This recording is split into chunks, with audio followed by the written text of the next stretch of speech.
Oh, is this one fun? Hi, I am Anna Imagination with a Healing Garden, and this is Shifting Perspectives. So, depending upon which source you watch me on, whether you're on Facebook or over my YouTube, you may have already heard this, but I am doing a 30-day challenge for my publicist. And this one is really, oh my God, it is a day in the life of me. Now, I've done these before, but I did these when I was a responsible adult. So it was not a big deal. I was able to say things like, I was up at 5 a.m. and I was writing my book and I got in 2,000 words before breakfast. And then I made myself a very nutritious breakfast. And this is how I really was. In fact, if you go to AngelaBChrysler.com and you Google a day in the life of, you can actually see my original post from 2015 where it describes a day in the life of me. I actually want to do this because now I get to do a day in the life of Anna Imagination. And I'm embarrassed before I've even gotten a chance to show you. It is 7:30 at night and this is my desk. I have weed booze. Weed booze. I did not even know this was a thing. So at 7:32, at 6 o'clock, I drank this. Well, I took a lawn bath. And then before that, because I forgot that weed booze was a thing, I smoked this bowl. Oh yeah, responsible adult. And I have a pile of 1, 2, 3, 4, 5, 6, 7, 8, 9, 10, 11, 12, 13. 13 matches, which tells me I have taken 13 hits throughout the course of the day. Oh, yes, I encompass the soul of the hippie. In addition to that, I have drunk no glasses of water, just this, and I have meditated at least 40 times today. Well, at least 13 times I meditated because every time I smoke marijuana, I meditate. I get up around 5 to 8 o'clock in the morning. It depends on how well my sleep was. Last night I was up at 3 a.m. because I always get up at 3 a.m. because that's when the ethereal walls are really loud and they wake me up at 3 a.m. every night. And then we get to, sometimes I'm up at 5, sometimes I'm up at 6. I make my coffee and I do exercise. I am a responsible adult. I lift weights every morning. I'm up to 10 pounds. See my muscles. Oh, yeah. Oh, you should see my back. My back is insane. It's a ballet back. It's like muscle. And I also, in addition to lifting weights, I also do this roller ab thingy because just once in my life, I want abs of steel. So I do exercise and then I do stretching and I do meditation. And then most days I do meditation on my actual podcast. But lately, like the last week, I've had so many brainstorms that I just jump right in and I start talking on shifting perspectives. So I do usually shifting perspectives. And then I do more podcasts. That's where I'll do my ASMR or my positive affirmations. I will say hello to everybody on Facebook. I message my partner and say, I love you, good morning. And then I immediately set to work on my business notes. So my business notes consist of first my vision, my future vision, my 20-year vision. I manifest. And then I do manifestation on people I love, relationships, and healing those I love. So it's kind of like prayer time where I manifest and I think on the health and wellness of the people I love. And then I manifest on clients and my business. After that, that's when I jump back in and I do more shifting perspectives and I hypothesize. I then consult with a girlfriend. Usually I'll send her a voice message and be like, okay, so this is my breakthrough today. And then today I had the joy of meeting with my team. I have a full business team where I'm consulting a team. Where I got together, I spoke with my copywriter. I met with her today, and then I messaged my PR agency, and I met with my business consultant. So I had 3 business meetings today. And then we broke down the business, determining what all the needs are and what marketing plans we have. And then I had a moment of massive clarity where I went, oh my God, look at me. I sound like a CEO executive. And it was really amazing. We were like talking about the $1 billion plan and how we were going to get the garden from point A to point X and all the steps in between. And then I probably went on for like an hour about when I finally get around to hiring my secretary, which I'm really looking forward to because I hate booking. Mind you, this is the same person who just discovered booze weed. So, oh yeah, booze weed. Or is it weed booze? No, booze weed. So then I stopped and I cooked while I used my voice messaging machine thingy to reflect on some new philosophies that I had. And then the new philosophy was so amazing that I decided to jump on and launch my BDSM podcast today. And then I put the marketing in place for that. And I developed the plan on when would be a good time to set that up and how I was going to link that in with my podcasts. And this is my favorite part of my job is the brainstorming the business. Oh my God, I love this. So this is when I start to realize that every time I have a podcast, not a podcast, but an actual playlist or a full like shifting perspectives, that I need to have a corresponding workshop with it. So I have Zen BDSM, which I launched that podcast today, and then I have a corresponding workshop. So in addition to watching my podcast, you can then join me once a month live in New York City for a full The Mistress is going to teach you Zen BDSM. And it's where I basically combine the mindset and tactics found in BDSM, the psychology of BDSM, and I merge it with your healing. It's fucking epic. I can't wait. So then I also launched something called Predator. I had an asshole man message me on Facebook, and that pissed me off. So I retaliated with a women, listen up. We're going to completely go against this barbarism that's out there. And I launched something called Predator Dating. And that became a new podcast where it's basically me sitting down with women and men who want to know the safe ways to navigate dating, what to look for with red flags, what a red flag looks like, boundary setting, how to set boundaries, how to identify when your boundaries are being violated. That is all under the Predatory podcast, my Predatory Dating, and that's at my podcast. And then I created another podcast today called The Narcissist Pandemic. And with each one of those, I launched a new video, and then I pushed my marketing out in Facebook. And then I meditated again. I took another bath. I'm a mermaid, so I take 3 baths a day. True story. And it was around that time that I began my first tote. That was around 2 or 3. It was around 3 o'clock this afternoon when I finished up with the big meeting. And my brain was so because I was talking like this really awesome business exec. And I had this massive reflection because I had spent a year of my life applying to become an executive secretary. I love this. I had sent out so many applications for a year in my life trying to become an executive secretary. And here I am as an executive now going, oh my God, I need a secretary. And my God, I really do need a secretary because I'm doing tedious shit that I just can't stand doing.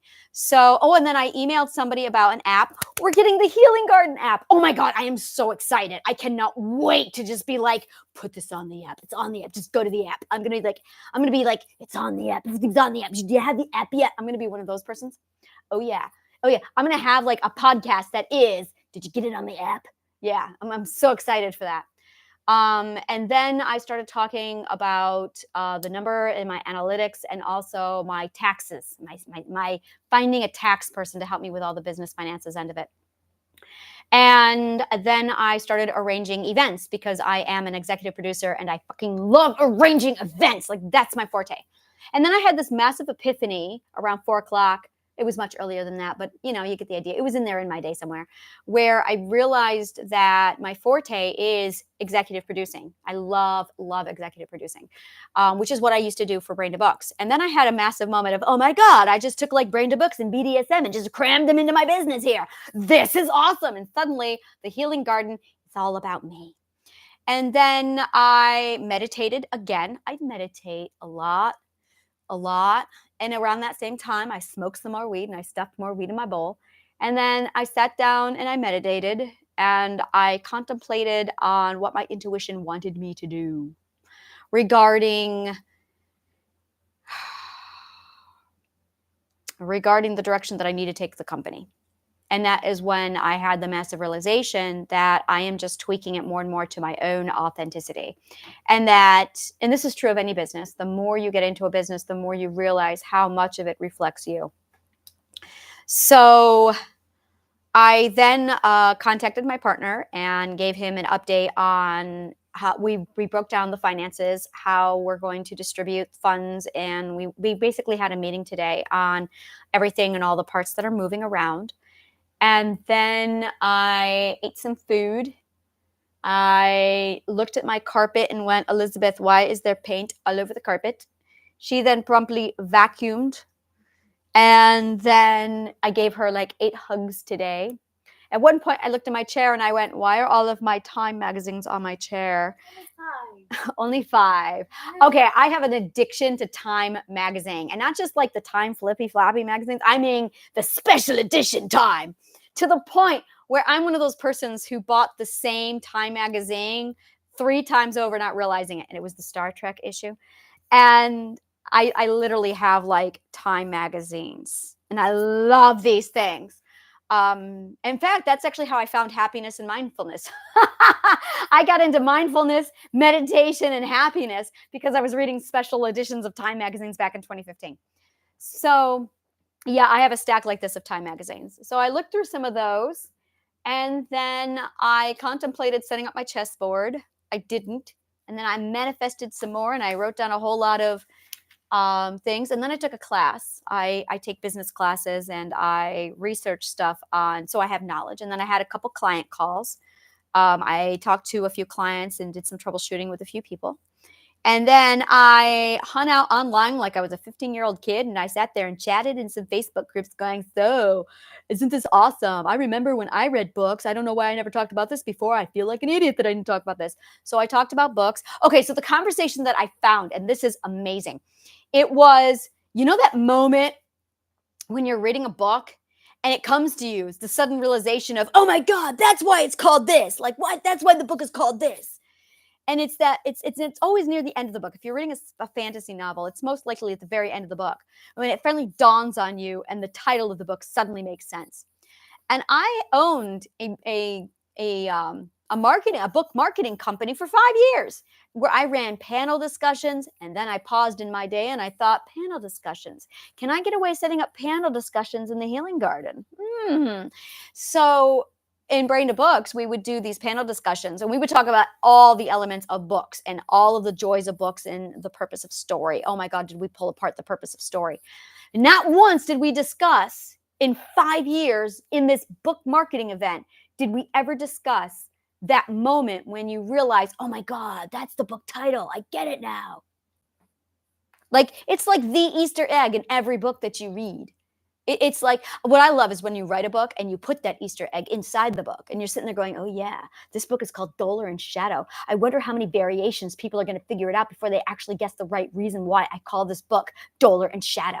Broken is my favorite. When I wrote Broken, it was this massive, why is the book called Broken? And for me, when I wrote the book Broken, it was very much a reflection on me being broken. I was broken. And one person read the book and she came back and she said, you weren't broken. The system was broken. And I went, you just flew my old title on my ass. And now I'm going, damn it. Now I got to think because she shifted my perspective. So that is, and that's it. So now we're down to, and I forgot. I always start the morning putting on my music. So I've been listening. I have been listening to 95 hertz for 8 hours. At least. It's the same in the background. I start that with my coffee. And did I even tell you that I make coffee? I make coffee. That's actually the first thing I do. I get out of bed. I trip over the cat. The cat's thrilled to see me. We have a relationship. The cat stands in the doorway. I gotta pee. I say, Midnight, get in the bathroom. Midnight doesn't. He purrs. So I pick up Midnight and I pull the cat in the bathroom, but he's a fat ass. So he just kind of does this wonky thing. I drag him in there and then I get to close the door and then I get to use the bathroom. I do that every day. I love cats. Then I make my coffee. Sometimes I get to move his tail off the toilet seat. Every day you gotta make sure you're holding the cat tail because the cat will like flip it over the toilet seat and then you'll sit on the cat tail. So I pick up the cat tail and I hold it over there and then I use the bathroom. And then I go to the bathroom. I wash my hands. And then I go to the kitchen and I make my coffee. And I have one of those like New York City carafe, the Italian carafes where you pack it down and it bubbles up. And then I have the massive debate, and this is important. I have the debate of which of my 8,000 coffee mugs am I going to use today? So then I turn inward. This is important, people. This is self-care. This is it right here. This is what it looks like.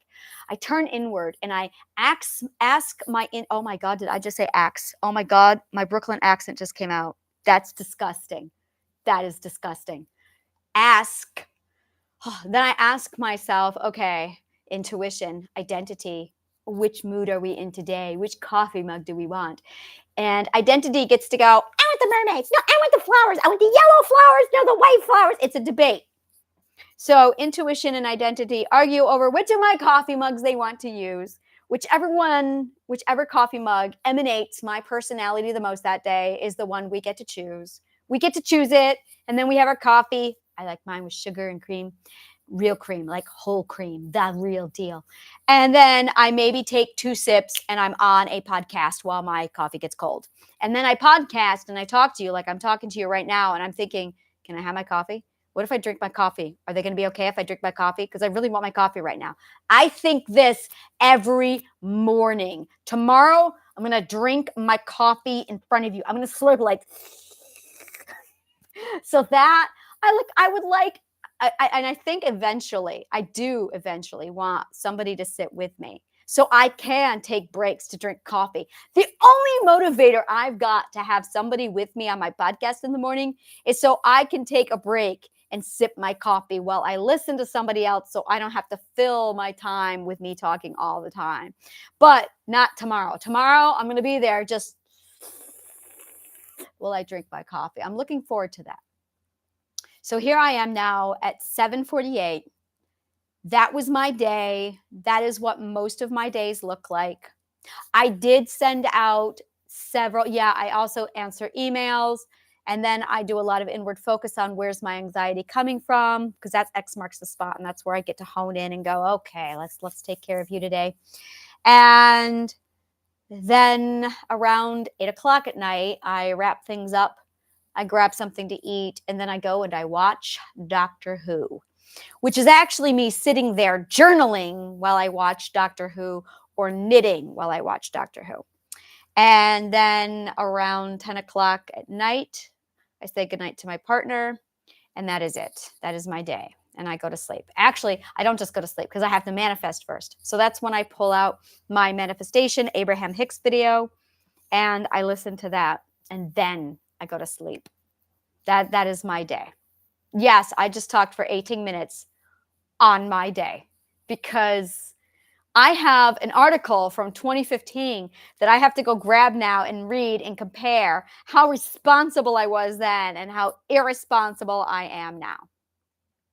And I'm learning how to lounge in bed later. This I love. I wake up and I'm like, oh my God, I get to work. No, we're not in the patriarchy. I don't have to get up and get to work. I podcast when I have the whim to podcast. I'm going to lay here and meditate. I meditate a lot. So that is a day in the life of me. Okay, so for more shit like this, subscribe to my YouTube channel. For even more shit like this, subscribe to my newsletter. And for even more shit like this, like if you cannot get enough shit like this, seriously, join my workshops. I do a BDSM workshop. I do a confidence building workshop. I do a whole lot of workshops. I do master classes. I do a lot of shit. So take a look. The link, book a call down below. Click on that and take a look at my website, honnesthealinggarden.org, and click on Fuck Trauma, Fight when you want to look at my website and see all the stuff that I do. You can also now join me for live events in New York City. Yeah. And you have to be on Anna's elite list in order to get into those because, well, because that's why it's New York City. You don't let just anybody walk off the street because people do. I had a guy once just walk into my apartment here, random in the middle of the night. I just had two guys. Oh, they were very lost. They were very sweet, but they were very lost. But it happens.